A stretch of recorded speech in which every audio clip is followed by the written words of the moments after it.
अधिक्षामां विरह सैने कह। अधिक्षामां विरह सैने कौन हो गई है दोस्तों? तो हमारा आंसर यहाँ पे हो जाएगा यक्षड़ी। यक्षड़ी हमारा इस प्रश्न का आंसर है दोस्तों। इसी प्रश्न के साथ मैं माला मैम आप सभी का हार्दिक स्वागत करती हूँ आपके अपने यूट्यूब चैनल यमएस क्लासेस 1 में। तो दोस्तों यह हमारा जो है प्रश्नोत्तरी चल रहा है उत्तर रामचरितम से। कौन से है दोस्तों? उत्तर रामचरितम का प्रश्नोत्तरी चल रहा है जो श्लोक संख्या 29 से आज होगा और 35 तक जाएगा। ध्यान रखिएगा दोस्तों, श्लोक को ध्यान रखिएगा कि किन किन श्लोकों से प्रश्न बना है। तो श्लोक संख्या 29 से 35 तक जो है प्रश्नोत्तरी बना है, तो इसको ध्यान रखिएगा। और प्रश्नों की संख्या हमारा 55 है, यानी कि 55 प्रश्न है। ठीक है, और जो है सीधे प्रश्न आंसर है दोस्तों, तो आप इसको ध्यान में रखते हुए इसके आंसर को समझने और देखने और जानने का प्रयास करिएगा और आंसर देने का। ठीक है, तो इसी प्रश्नोत्तरी के साथ स्टार्ट करते हैं। पहला प्रश्न आज का पहला प्रश्न है अधिक्षामा विरह सैने कह। अधिक्षामा विरह में जो है कौन जो है अधिक्षामा हो गई है, दुबली पतली हो गई है दोस्तों। तो आंसर हमारा होगा यक्ष कहता है मेरी मेरी यक्षरी जब तुम जाओगे देखोगे तो विरह में एकदम कैसी हो गई है, अधिक्षामाम हो गई है। तो आंसर हमारा यक्षरी सही है पहले प्रश्न का। दूसरे प्रश्न को हम लेंगे दोस्तों जो आपके सामने है। प्रश्न है चंद्रमा के समान एक कला मात्र शेष जिसकी कौन हो गई है दोस्तों? तो आंसर क्या होगा? यक्षड़ी हो गई है। चंद्रमा है वह कहता है जब तुम मेरी यक्षड़ी को देखोगे तो तुमको कैसे दिखाई देगी, विरह में इतनी दुबली हो गई, इतनी दुबली हो गई है मानो चंद्रमा का सिर्फ एक कला मात्र शेष है। ठीक है, तो चंद्रमा के समान एक कला मात्र शेष कौन हो गई है दोस्तों? तो यहाँ पे आंसर हमारा हो जाएगा यक्षड़ी हो गई है। ठीक है, तो ये हमारा दूसरे प्रश्न का आंसर है। अब हम लेंगे तीसरे प्रश्न को। ठीक है, तीसरा प्रश्न है तीसरा प्रश्न दोस्तों हिमांशु में कौन सी संधि है? ठीक है, तो हिमांशु पद में कौन सी संधि है? तो हिम प्लस अंशो, यहाँ पे होगा हिमांशु, यहाँ पे बिंदी था, तो हमारा आंसर हो जाएगा जो है दीर्घ संधि। ठीक है, विग्रह की बात करें तो हिम प्लस अंशो हो जाएगा, ये हमारा है हिमांशु। ठीक है, तो हिमांशु में संधि पूछा है तो दीर्घ संधि है, हिम प्लस अंशो और अ से मिलकर आ होता है, यह जो है दीर्घ संधि है। ठीक है, तो आंसर हमारा दीर्घ संधि हो गया तीसरे प्रश्न का दोस्तों। हम लेंगे चौथे प्रश्न को। चौथा प्रश्न है विरह सैने में समास है। देखिएगा विरह सैने में कौन सा समास है दोस्तों? तो यहाँ पे जो है विरह सैने, विरह यहाँ पे जो है सप्तमी तत्पुरुष समास है। कौन सा है? विरह रूप में सैन, विरह में जो है सैन जो है उसका जो है विरहे सैने हो गया है, जो विरह में इतनी दुबली पतली हो गई है कि जो है यहाँ पे जो है सप्तमी भक्ति लगा है। तो आंसर हमारा हो जाएगा सप्तमी तत्पुरुष समास विरहे सैने। ठीक है, तो आंसर हमारा चौथे का जो है सप्तमी तत्पुरुष और विरहे सैने है। ठीक है, ठीक है, यह हमारे जो है आंसर हो गया दोस्तों कौन से प्रश्न का? चौथे प्रश्न का। विरह सैने में कौन सा समास है? तो सप्तमी तत्पुरुष समास है और जो है विरह सैने इसका विग्रह है। आगे हम लेंगे पांचवें प्रश्न को जो आपके सामने है दोस्तों। विरह सैने सन्निकर्षण कह पार्श्वाह कह। विरह सैन में कौन जो है सन्निकर्ष मतलब क्या हो गई है? एक करवट सी लेटी हुई है, मतलब एक ही करवट में किसमें? विरह सैन पर, विरह रूपी जो बिस्तर है, जो सैया है, उस पे सन्निकर्ष एक ही करवट में, पार्श्व मतलब एक ही करवट में क्या हो गई है? लेटी हुई है। तो कह कौन लेटी हुई है? तो आंसर हमारा यहाँ जाएगा यक्षड़ी लेटी हुई है। ठीक है, वह कहता है तुम जाओगे तुम देखोगे मेरी यक्षड़ी विरह में जो अपनी सैया पे इस तरह लेटी हुई मानो एक ही करवट में लेटी हुई है, वह जो है इधर उधर नहीं करी, ऐसी मेरी यक्षड़ी को तुम देखोगे। तो आंसर हमारा जो है यक्षड़ी यहाँ पे सही है। ठीक है, आगे हम लेंगे अगले प्रश्न को। प्रश्न संख्या 6। प्रश्न संख्या 6 में है प्राची मूले जो है प्राची मूले तनु इव कला शेष कला मात्र शेषा हिमांशु। इस पंक्ति में कौन सा अलंकार है? तो इस पंक्ति में जो है कला कौन सा अलंकार है दोस्तों? तो कला मात्र शेष है जो जो चंद्रमा के समान ऐसी तनु शरीर वाली हो गई है। तो इसमें जो अलंकार पूछा है दोस्तों, इसमें अलंकार हमारा उपमा अलंकार है। किससे है? चंद्रमा से उपमा कर दी गई है, जो है किसकी? यक्षड़ी की। तो यहाँ पे जो है उपमा अलंकार का प्रयोग किया गया है। कला मात्र शेषो हिमांशो प्राचीन मूले तनुमी। ठीक है, तो यहाँ पे जो है हमारा आंसर हो जाएगा पूर्व दिशा के क्षितिज के समान। जैसे पूर्व दिशा में होता है तनु ई जो है शरीर के समान जो है वह कला मात्र शेष रहेगी, यानी कि पूर्व दिशा में जैसे हमारा चंद्रमा एक कला मात्र शेष बचता उसी समान जो है यक्षिणी का शरीर हो गया है। तो इसमें जो है कौन सा अलंकार है, तो उपमा अलंकार है। ठीक है। ये हमारे छठवें प्रश्न का आंसर हो गया। अगला है सातवां प्रश्न जो आपके सामने है। सातवें नंबर का प्रश्न है कला मात्र हिमांशु से किसकी तुलना की गई है। तो कला मात्र से है, यानी कि चंद्रमा से किसकी तुलना की गई है दोस्तों, तो यक्षिणी की तुलना की गई है। यह हमारा आंसर है। ठीक है, क्या है, यक्षिणी की तुलना की गई है। यह सातवें प्रश्न का आंसर है दोस्तों। हम अब लेंगे आठवां प्रश्न। आठवां प्रश्न आपके सामने है। प्रश्न है प्रश्न है इच्छा इच्छा रतई में कौन सा समास है। पूछा है इच्छा रतई जो शब्द है इसमें समास कौन सा है। तो इच्छा जो है इसमें कौन समास है दोस्तों, तो इसमें मध्य पद लोपी तत्पुरुष समास। ठीक है, कौन सा है, इच्छा रतई में समास पूछा है तो मध्य पद लोपी तत्पुरुष समास इसमें लगा है दोस्तों। तो आठवें का हमारा जो है मध्य पद लोपी तत्पुरुष समास है। यह हमारे आठवें प्रश्न का आंसर है। आगे हम चलेंगे नौवें प्रश्न की तरफ दोस्तों। आगे प्रश्न है हमारा नौवां प्रश्न कहता है दोस्तों,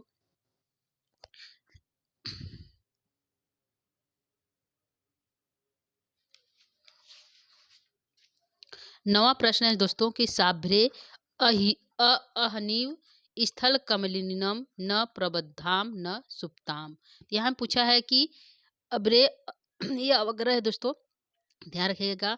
अहनीव स्थली कमलिनियम न प्रबुद्धाम न सुप्ताम, इस पंक्ति से कौन सा अलंकार है, इस पंक्ति में कौन सा अलंकार है दोस्तों।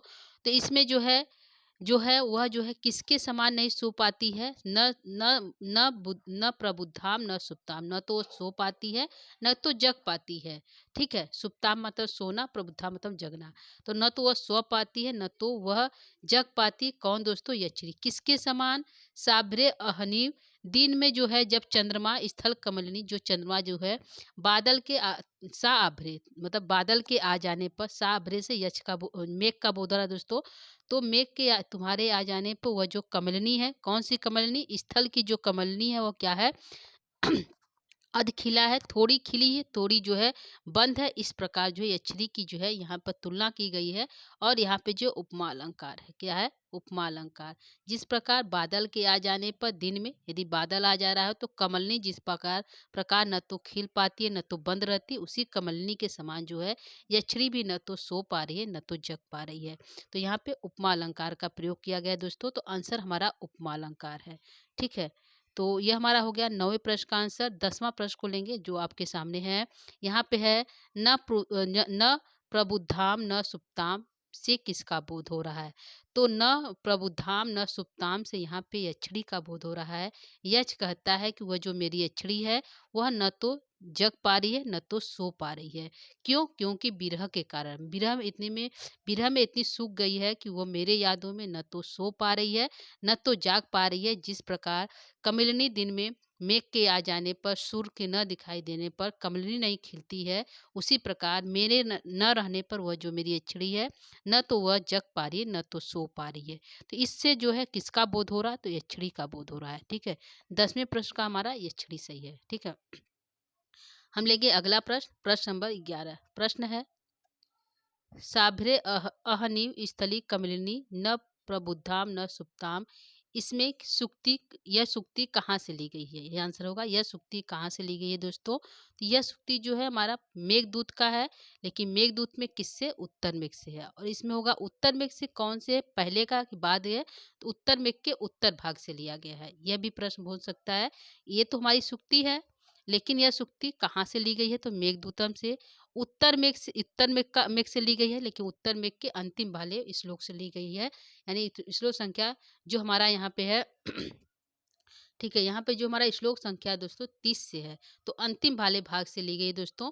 और यह श्लोक कालिदास द्वारा रचित है, यह भी ध्यान रखिएगा। रचना जो है कवि पूछ सकता है किस कवि द्वारा जो है लिखा गया सूक्ति, कालिदास द्वारा। कौन सा ग्रंथ है? मेघदूत है। मेघदूत का कौन से भाग से? उत्तर मेघ से। ठीक है, तो ये इस प्रकार इस सूक्ति से कई प्रश्न बनेंगे, तो ध्यान रखिएगा, यह हमारी सूक्ति है। ठीक है, हो गया हमारा 11 प्रश्न का आंसर। अगला हमारा है 12वां प्रश्न। 12 नंबर का प्रश्न है दोस्तों, अहनीय में कौन सी विभक्ति एवं वचन है? ठीक है, तो अहनी जो शब्द आया इसमें दोस्तों हमारा सप्तमी विभक्ति का एक वचन है। क्या है? सप्तमी विभक्ति का एक वचन में अहनीय बनता है। ठीक है, तो 12 का हमारा यह हमारा सही हो गया, सप्तमी का एक वचन में अहनीय बनता है। ठीक है, आगे हम लेंगे प्रश्न संख्या 13। प्रश्न है, इन दो में कौन सी विभक्ति कौन सा जो है वचन है? तो यहाँ पे है जो है इन दो में हमारा जो है षष्ठी विभक्ति का एक वचन लगा हुआ है। तो यहाँ पे दोस्तों हमारा हो गया, इन दो में पूछा है कौन सी विभक्ति और वचन है, तो आंसर हमारा जाएगा, आंसर हमारा षष्ठी विभक्ति का एक वचन है। ठीक है, ये हमारा आंसर हो गया 13 प्रश्न है। अब हम चलेंगे 14 प्रश्न की तरफ। 14 नंबर का प्रश्न है दोस्तों,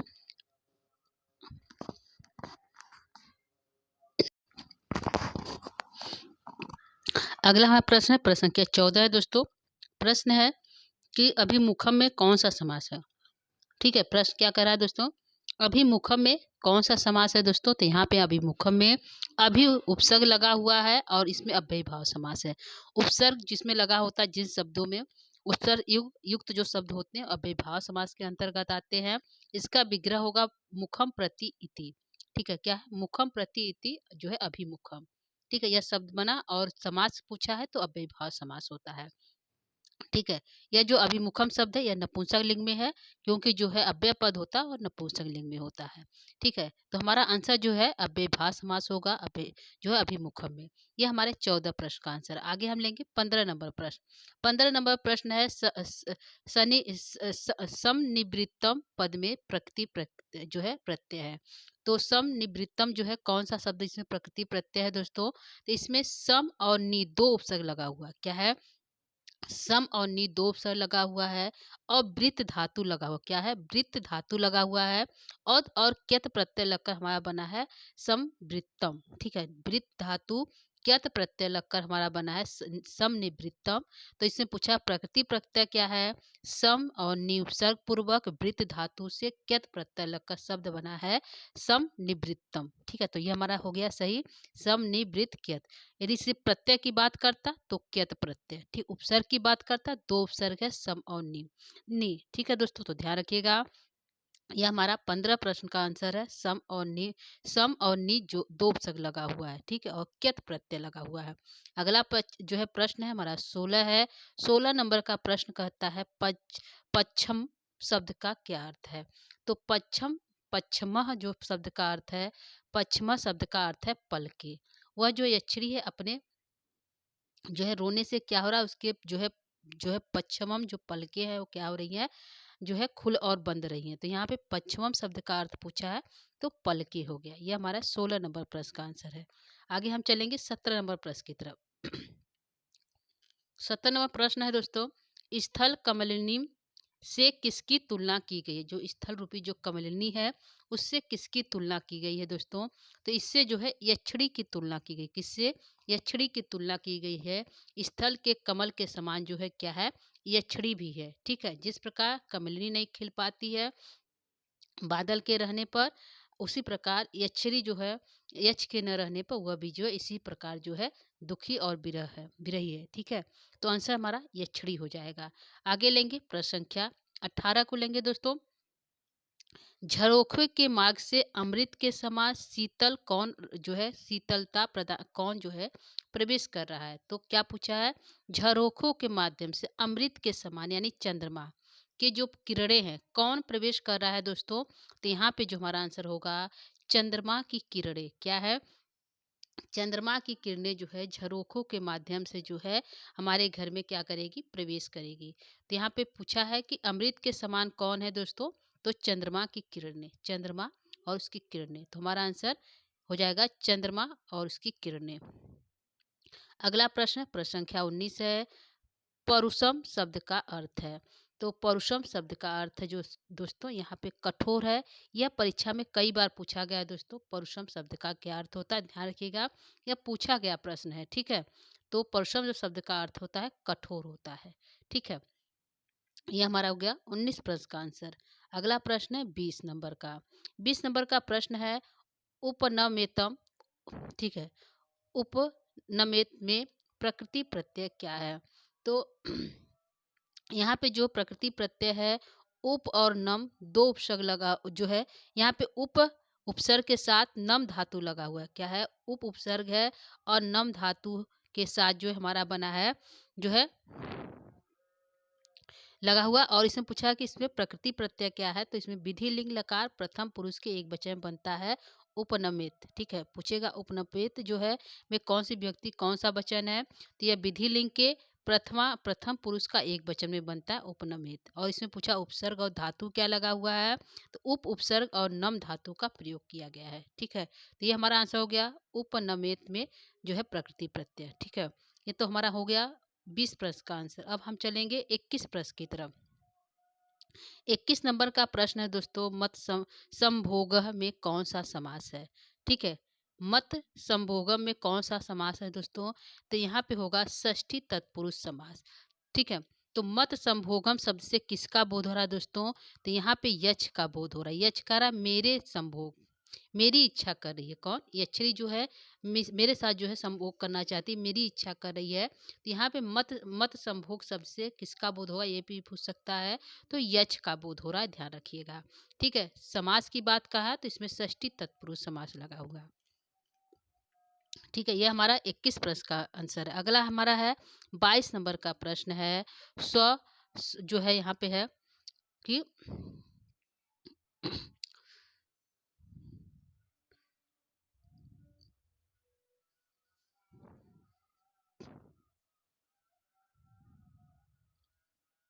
यहाँ पे स्वप्न, यहाँ पे हमारा अगला प्रश्न है स्वप्न।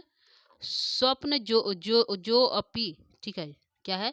स्वप्न जो अपी में कौन सी संधि है? ठीक है, तो यहाँ पे स्वप्न जो अपी में है, जो ये अवग्रह है दोस्तों, ध्यान रखिएगा, अवग्रह है, इसलिए यहाँ पे पूर्व रूप संधि हुई है। ठीक है, कौन सी हुई है?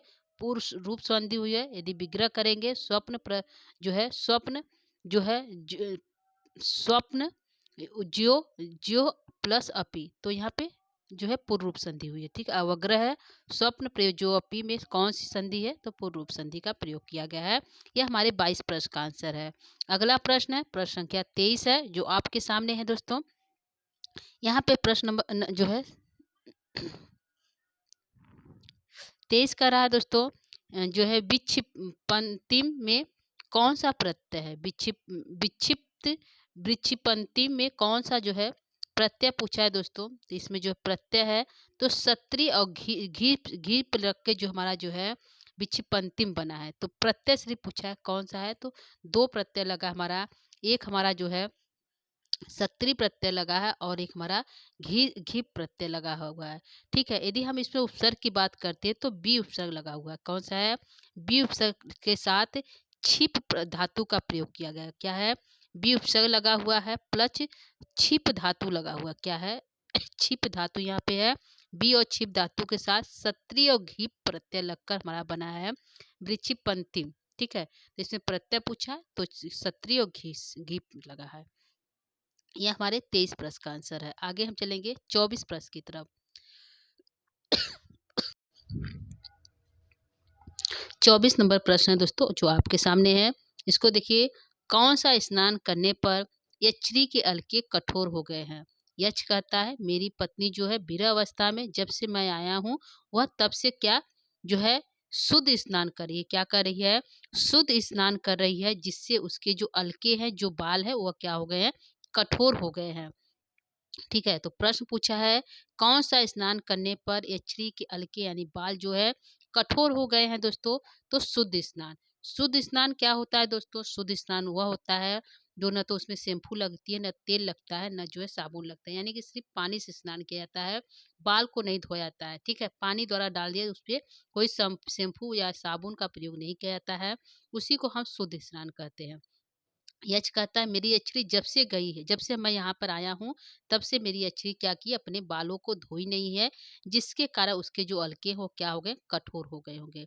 तो कौन सा स्नान करती है, शुद्ध स्नान कर रही है, कौन, यक्षरी। तो यहाँ पे आंसर हमारा हो जाएगा शुद्ध स्नान। प्रश्न है कौन सा स्नान करने पर यक्षरी के अलके कठोर हो गए, तो शुद्ध स्नान। अगला प्रश्न है, प्रश्न संख्या 25 है, यक्षरी के अधर किसके समान कोमल है। तो यक्ष कहता है जो मेरी यक्षरी का जो जो है अधर है वह किसके समान है, वह बहुत कोमल है, किसके समान, किसलय के समान। और जो है लंबी लंबी श्वास लेने कारण जो है निश्वासा अधर किसलय क्लेशिना।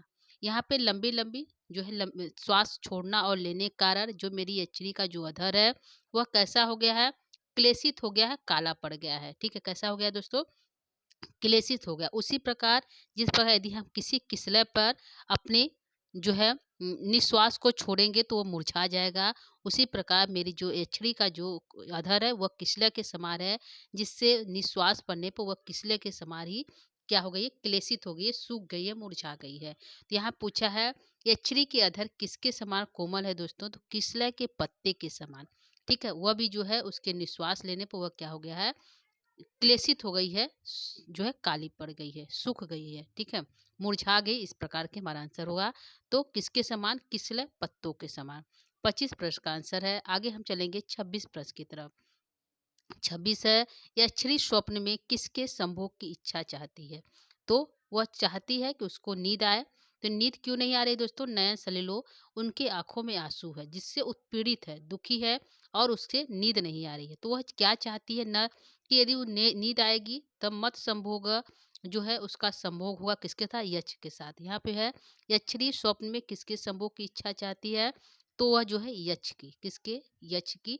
यहाँ पे मत संभोग शब्द आया है, तो यहाँ पे जो है यक्ष का बोध हुआ है।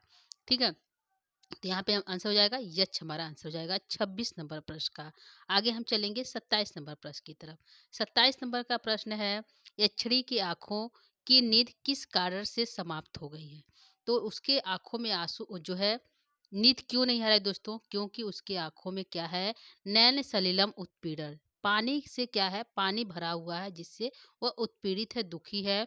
और रुद्धाम और जो है रुद्धाम अवकाशाम, और जो है उसके जो है निद्रा को क्या किया है, रोक दिया है।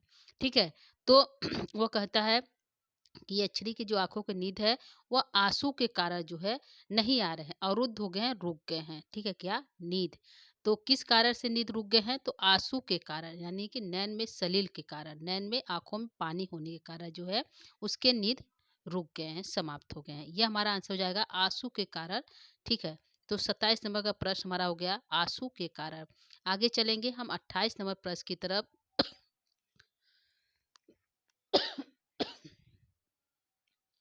28 नंबर का प्रश्न दोस्तों,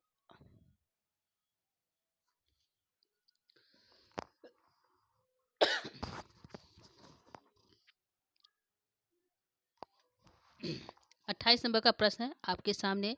प्रश्न है कि दाम शब्द का क्या अर्थ है, यह पूछा गया प्रश्न। दोस्तों ध्यान रखिएगा, दाम पूछा गया प्रश्न है कि जो दाम है उसका क्या अर्थ होता है। दाम शब्द का अर्थ है फूलों की माला। क्या है, इसको माला भी कर सकते हैं आंसर में, लेकिन यहाँ पे फूलों की माला अर्थ है, तो हम दाम शब्द का अर्थ फूलों की माला कर सकते हैं, या सिर्फ माला कहेंगे तो भी सही रहेगा। पूछेगा शब्दार्थ की दृष्टि से दाम शब्द का क्या अर्थ है, तो हमारा हो जाएगा माला। ठीक है, क्या हो जाएगा, माला। यह हमारा 28 प्रश्न का आंसर है, दाम शब्द का अर्थ माला है। अब हम चलेंगे 29 प्रश्न की तरफ। 29 नंबर प्रश्न आपके सामने है दोस्तों। प्रश्न कहता है, यक्षिणी की चोटी को यक्ष कब बांधा था।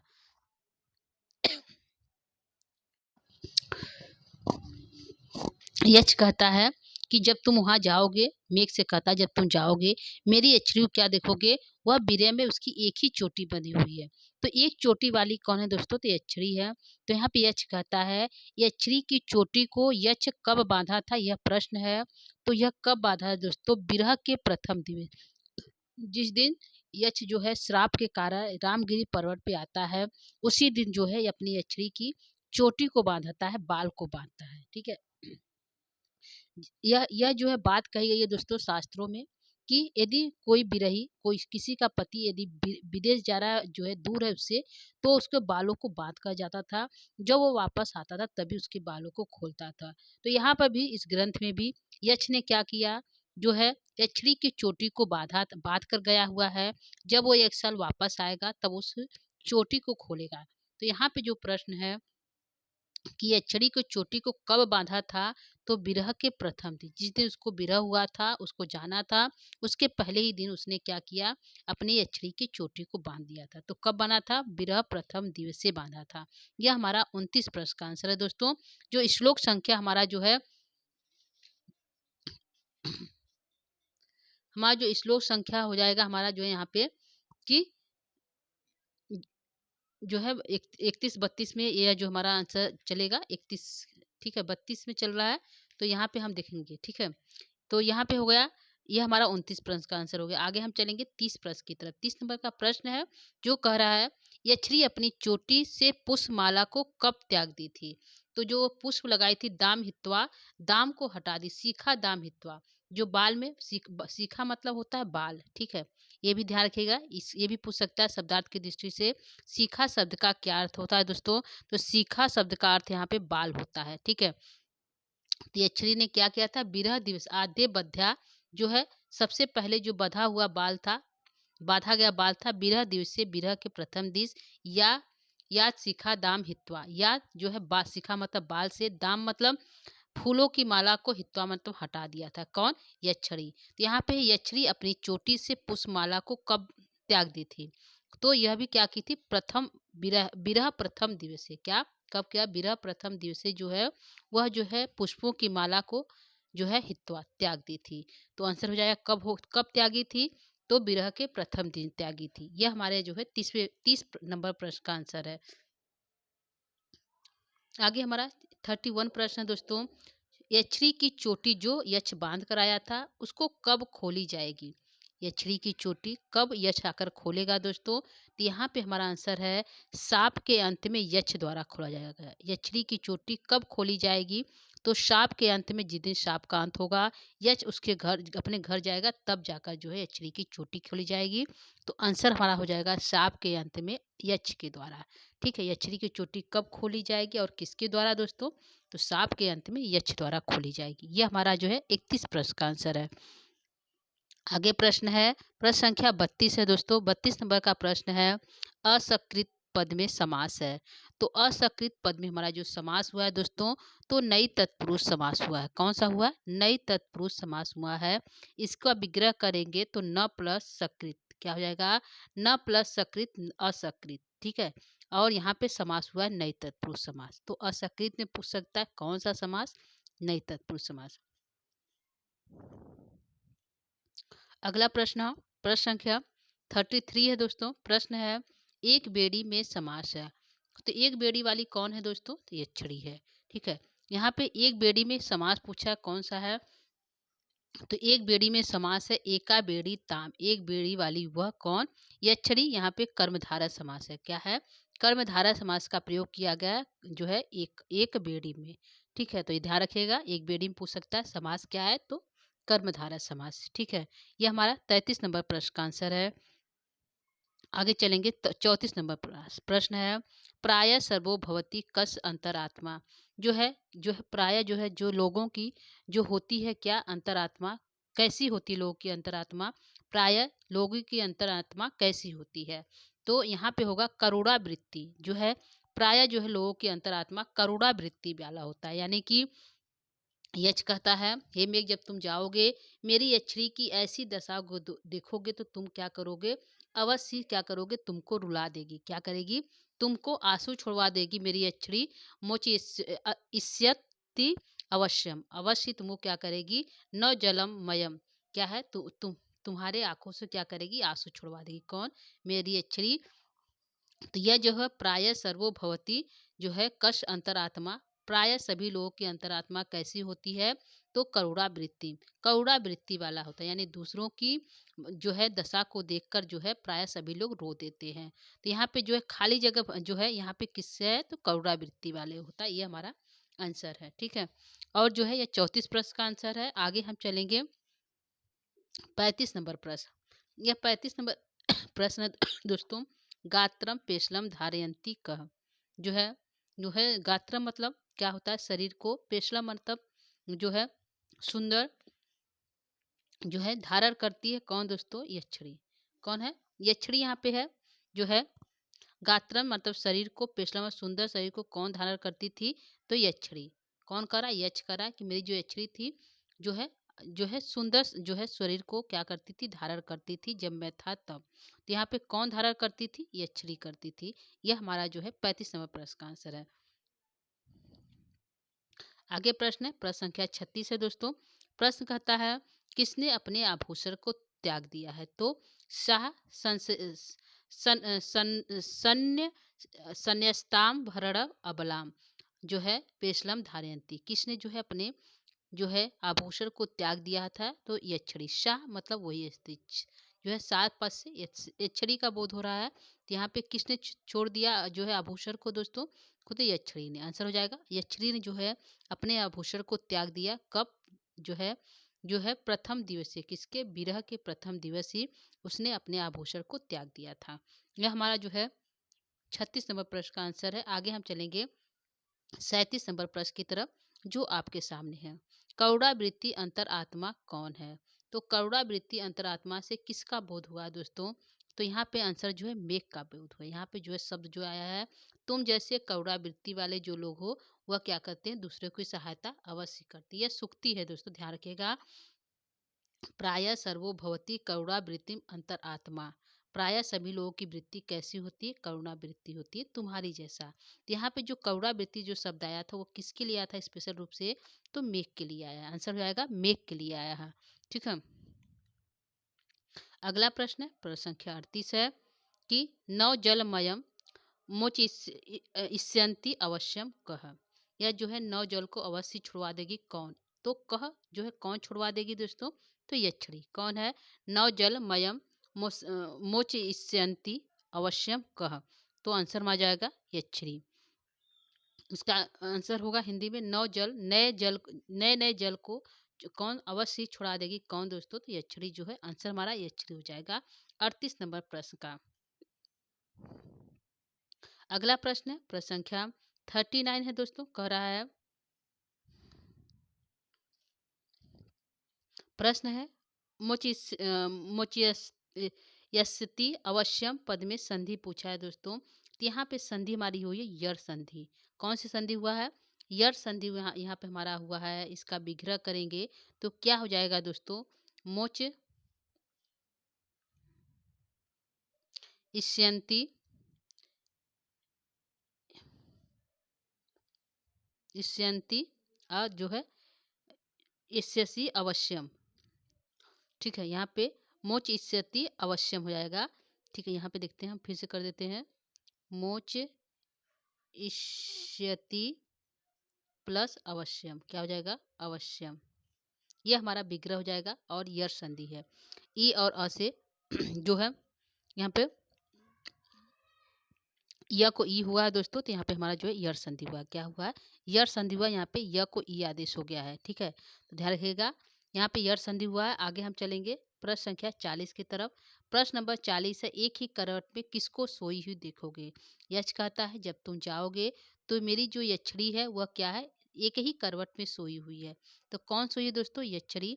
तो एक ही करवट में किसको सोई हुई देखोगे, तो यहाँ पे आंसर हमारा हो जाएगा दोस्तों, यक्षिणी को देखोगे। एक ही करवट में किसको सोई हुई देखोगे दोस्तों, तो आंसर यक्षिणी है। ठीक है, अगला प्रश्न है, प्रश्न संख्या 41 कहता है, अबला पद में समास है। तो अबला जो पद आया है, इसमें अबला जो पद आया उसमें समास पूछा है दोस्तों। तो अबला पद में जो है बहुव्रीहि समास का बोध हुआ। कौन हुआ, अबला पद में बहुव्रीहि समास यहाँ पे हमारा है दोस्तों। तो यह इंपॉर्टेंट है, इसको ध्यान रखिएगा। अबला में समास पूछा है तो बहुव्रीहि समास है। आगे हमारा प्रश्न है, प्रश्न संख्या 42 है दोस्तों। किसने कहा कि यक्षिणी अपने समस्त आभूषण को त्याग दी होगी। ठीक है, प्रश्न है, प्रश्न फिर से देखिएगा एक बार। किसने कहा कि यक्षिणी अपने समस्त आभूषण को त्याग दी होगी? तो यह बात किसने कही थी? यह जो यक्ष कहता है किससे? मेघ से। मेघ से कहता है, हे यक्ष, हे मेघ, जब तुम जाओगे मेरी यक्षिणी को देखोगे तो वह निश्चित रूप से क्या की होगी? अपने समस्त आभूषण को त्याग दी होगी।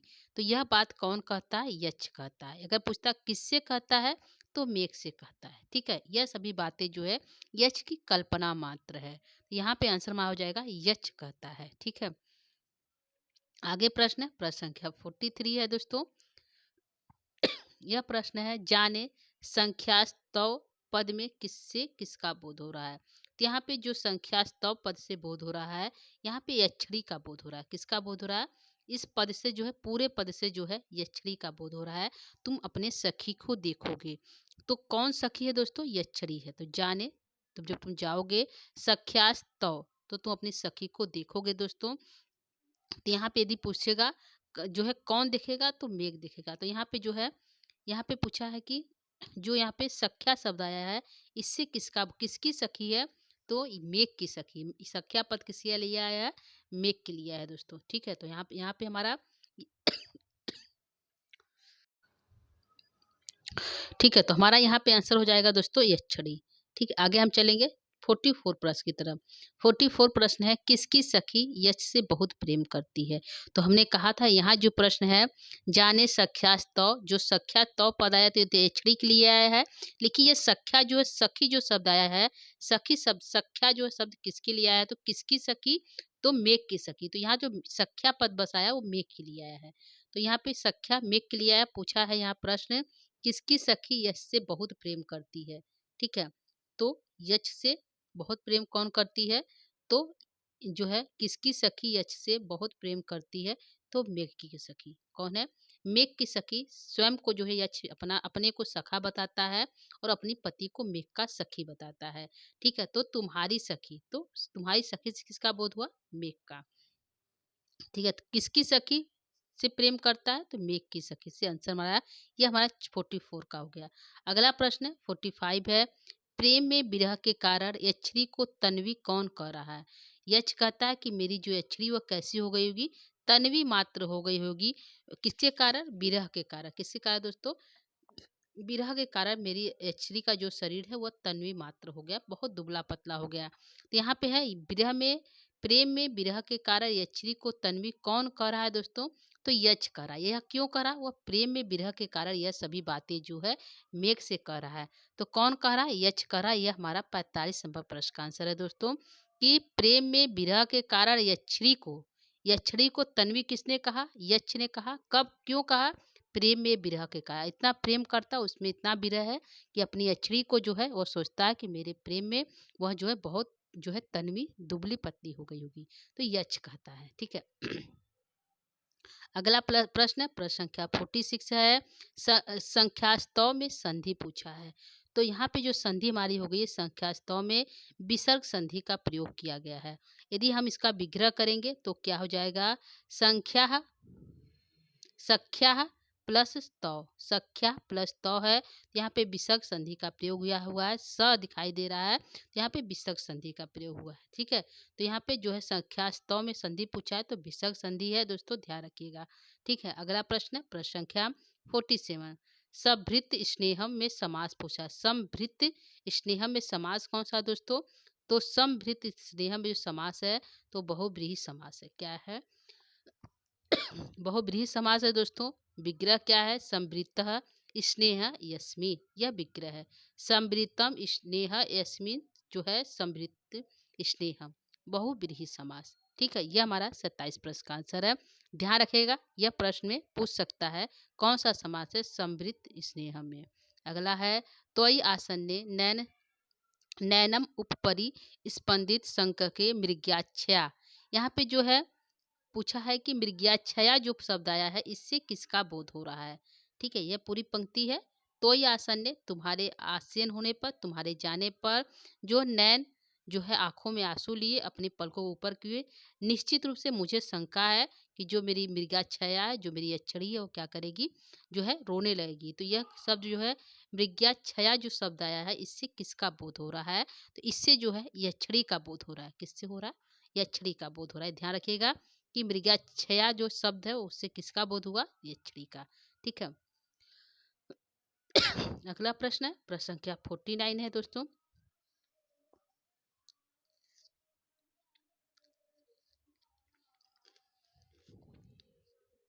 फोर्टी नाइन है दोस्तों। प्रश्न है कि मेघ के जाने पर किसके नेत्र फड़कने लगेगा? यक्ष कहता है, हे मेघ, जब तुम जाओगे मेरी यक्षिणी को जाओगे मेरे घर, तो तुमको तुम्हारे जाने पर ही तुमको तुम्हारे तुम्हारे जाने पर मेरी जो यक्षिणी का नेत्र वह क्या होगा? फड़कने लगेगा। तो किसके नेत्र फड़कने लगेंगे दोस्तों? तो यक्षिणी के। मेघ के जाने पर किसके नेत्र फड़कने लगेगा? तो यक्षिणी का नेत्र फड़कने लगेगा। यह हमारा आंसर है 49 का। यक्ष बराबर कहता है तुम्हारे जाने पर जो है मेरी यक्षिणी का जो है नेत्र फड़कने लगेगा। उसकी उसी समान, किसके समान दोस्तों? जिस प्रकार जो है यहाँ पे जो है अलंकार का प्रयोग किया गया दोस्तों। तो किसके समान फड़कने लगेगा?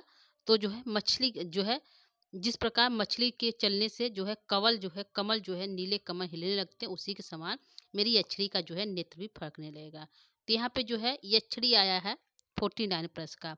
आगे चलेंगे 50 नंबर प्रश्न की तरफ। 50 नंबर का प्रश्न है, मीन क्षोभा चल कुवलय श्री तुलयाम ये सती में इसमें कौन सा अलंकार का प्रयोग किया गया है? तो उपमा अलंकार का प्रयोग किया। इनके चलने पर कुवलय नीले कमल के हिलने पर श्री माता प्रसन्न होगी तुल्यतम तुलना करने में। तो किससे? जो है मृगाक्षया। यक्षिणी के नृत्य जो है कमल मीन के समान चलने में जो चलता है उसके समान तुलना करने में क्या है? सक्षम है, तुल्यतम है।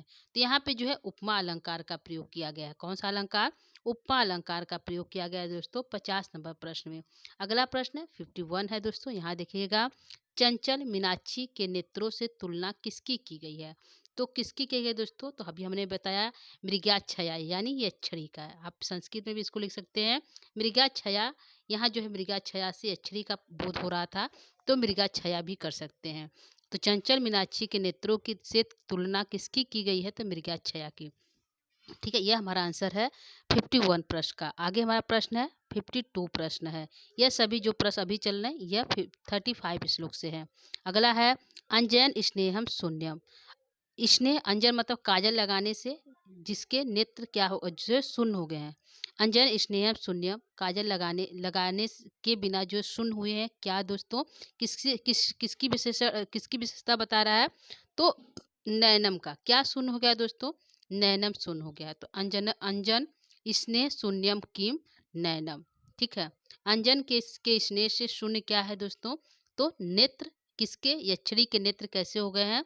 सुन्नम हो गए, सुन्न हो गए हैं। रुद्ध्या अपांग प्रसर अलकम की, रुक गया है अपांग का प्रसर। अलका मतलब बालों तक, अलक मतलब बाल। उसके जो नेत्र में जो अपांग है, जो काजल लगाया जाता है लंबी लंबी खींचकर दूरी तक दोस्तों, तो अपांग का जो प्रसार वो क्या हो गया? रुक गया। किसके कारण से? अलक के गिरने, बालों के गिरने से जो उसका प्रसार है वह रुक गया है। किसका? जो है नेत्रों का। तो किसका जो है अलग जो है प्रसार रुक गया दोस्तों? तो नैनम का प्रसार। तो रुद्धा अपांग प्रसार अलकम किम। तो आंसर हमारा नैनम है। क्या होगा दोस्तों? नैनम यहाँ पे आंसर है। ठीक है, अगला प्रश्न है, अगला प्रश्न 55 है दोस्तों। विस्मृत भूब्रिलासम किम। जो है विस्मृत भूल गई है जो है भूविलास जो है हाव भाव करना कौन?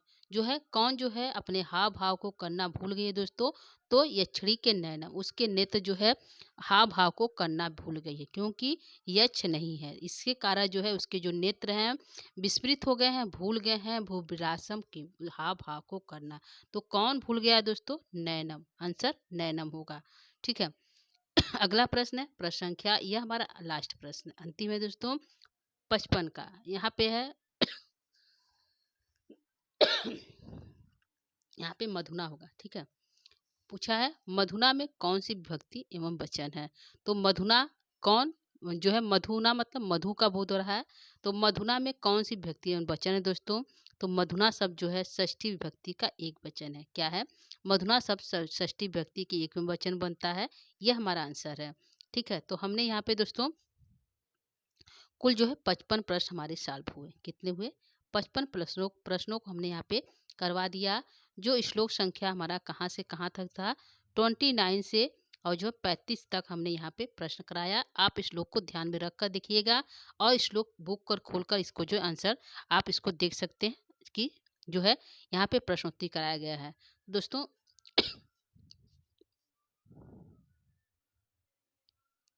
ठीक है, तो ये हमारा जो है प्रश्नोत्तरी हो गया दोस्तों। तो आज का प्रश्नोत्तरी आप लोग को कैसा लगा, और कल के क्लास में हमने जो है मैराथन दिया है दोस्तों, यदि आप उसको नहीं देखे हैं तो जाकर देख सकते हैं। पूरे मेघदूत का है जो 100 प्रश्नों का था। ठीक है, आज जो है यहाँ पे हमने 55 प्रश्न लेकर उपस्थित हुए हैं जो है 6 श्लोकों से। ठीक है, तो यहाँ पे जो है आप इसको देख लीजिएगा और इसको जो है समझ लीजिएगा। तो दोस्तों हम यहीं पे आपको जो है क्लास को अपने समाप्त करेंगे। और यदि आप चैनल पे हमारे पहली बार हैं तो हमारे चैनल को सब्सक्राइब, लाइक, शेयर अवश्य करिएगा दोस्तों, अपने दोस्तों तक अवश्य पहुंचाइएगा। तो दोस्तों आज के लिए इतना ही, आप सभी से विदा लेंगे। नमो नमः, नमः संस्कृताय दोस्तों। हमारी क्लास देखने के लिए आप सभी का बहुत बहुत धन्यवाद। Thank you.